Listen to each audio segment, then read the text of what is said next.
Hi guys, this is Sam. I am full of cold.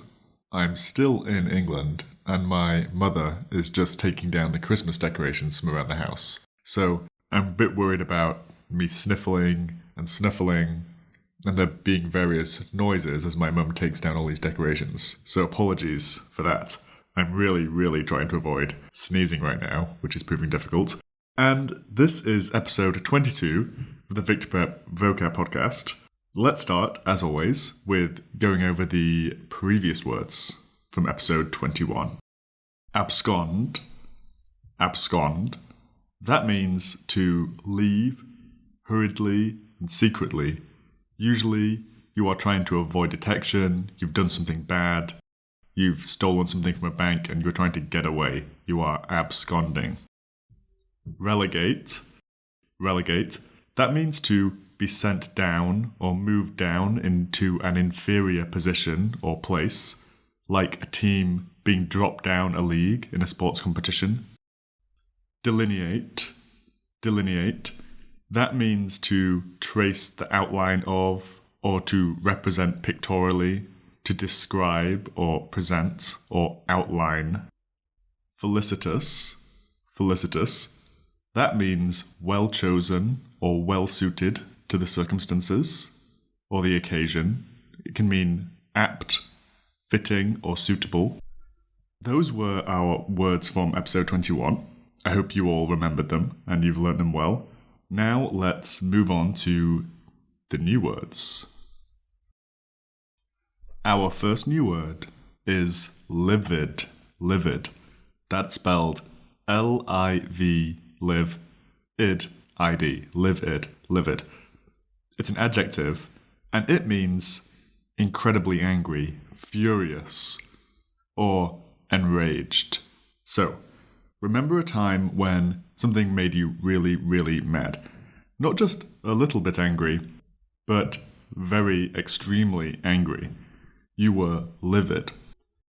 Some synonyms of livid are enraged, very angry, infuriated, irate, incensed, raging, incandescent, fuming, ranting, seething, and outraged. I was trying to find good ways of remembering livid, and I thought about the word vivid, because vivid means you have strong emotions about something. So you can say, I had vivid memories. It means strong, powerful emotions. Well, if you know what vivid means, livid is very similar. And you can remember that livid also means powerful emotions in a negative way. You could also, and this is quite silly, but livid backwards is divil, which sounds a bit like devil. And obviously the devil is associated with negative emotions. So you could also think livid backwards, divil, devil. It's a negative word, extremely angry. Okay, now for our second word. The word is axiom. Axiom. That is spelled A-X-X-I-O-M, iom. Axiom. It's a noun, and axiom means a self-evident truth, usually one that requires no proof. That means it is a universally accepted rule. So, if there's some truth or rule that everyone in the world accepts by default as being true, that is an axiom. Some synonyms of axiom are accepted truth, general truth, dictum, truism, or a principle.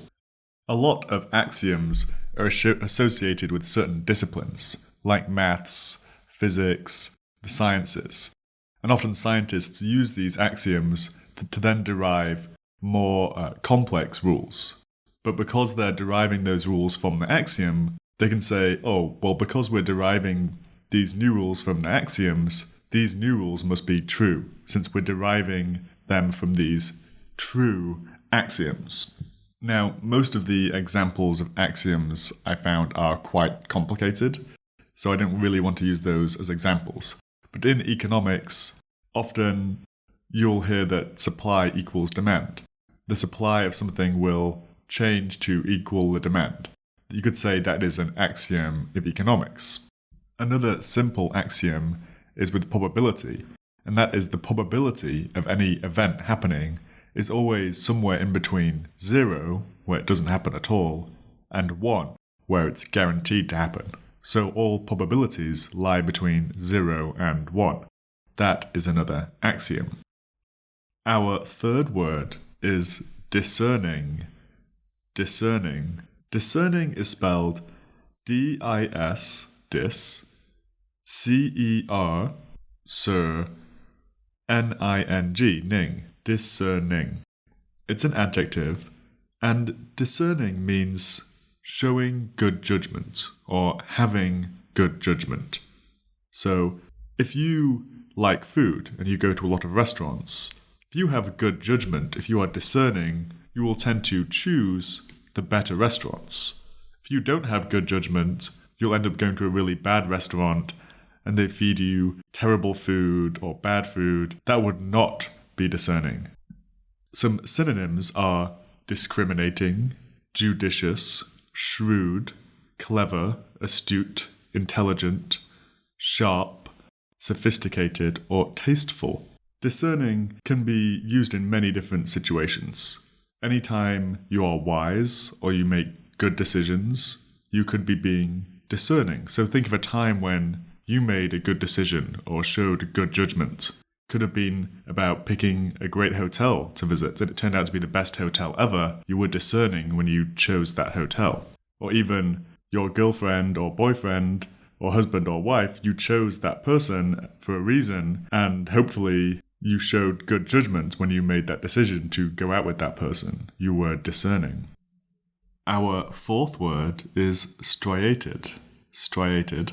It's spelled S-T-R-I, stri, A-T-E-D, ated, striated, striated.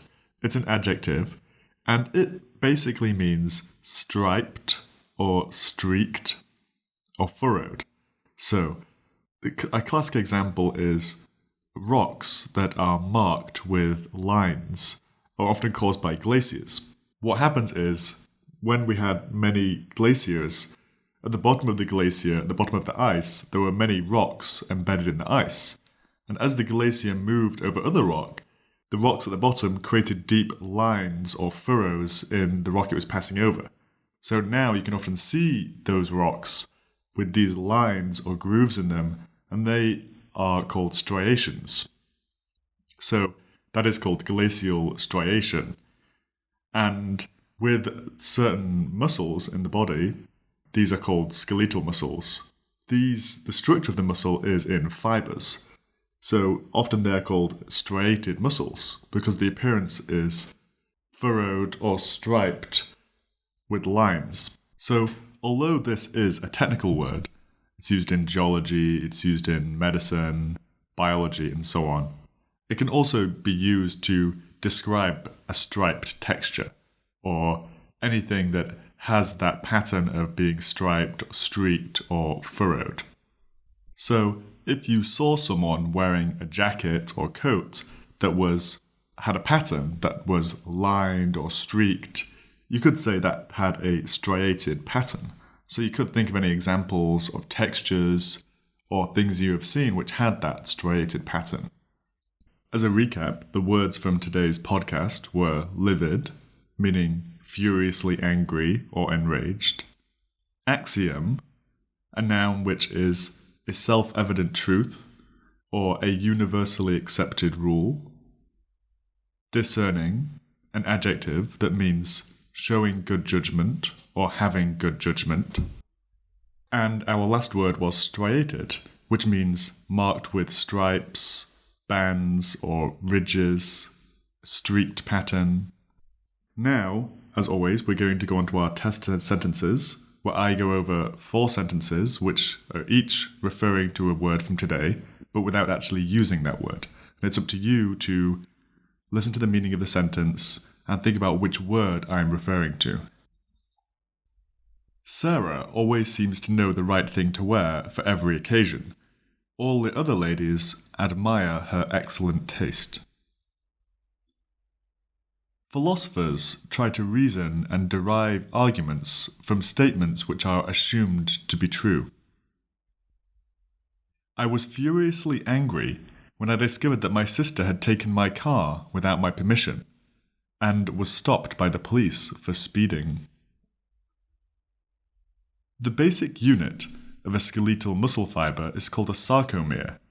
These fibers are bundled together and give skeletal muscles a striped appearance, like a bundle of cables. Those were our test sentences for today. I hope you got them without too much trouble. I'm going to wrap up the podcast with a little bit of news. I have started uploading all the videos to a YouTube channel, so it's possible to listen to all the episodes on YouTube now. Well, not all of them, I've still got some to upload, but in general, all the episodes will now be on YouTube, which is great. The YouTube link is available on the VictorPrep.com website, and I'll also put the YouTube link up on the VictorPrep Facebook page, facebook.com/VictorPrep Learning. I'm also contemplating on doing new podcasts in a different way, and that's doing a video podcast that's recorded live. So yeah, I'm not sure if there'll be additional value I can get by being able to have people see my face, see my hand gestures, and so on. So I'm thinking about that. Maybe that will happen, but I need to get a video camera first. I don't even have a video camera. So yes, there's that. Please, if you like the podcast, write a review or like the Facebook page or share the Facebook page, because I really want to get this out to as many people who are perhaps studying, learning English, studying for the GRE, so on. Because the whole point of it is to help people, and the more people I can reach, the more people I can help, that would be great. No pressure, obviously, but if you do like the podcast, please leave a review on the iTunes page, or like the Facebook page, or share a YouTube video, whatever. That would be so appreciated. As always, you can email me directly, sam.fold@gmail.com. Sorry again about my cold and my sniffing. I'll try and edit out all the sniffing and breathing, because I really can't breathe right now. It's terrible. Anyway, I hope you're having a great new year, and I look forward to speaking to you guys again. Thank you so much. Bye-bye.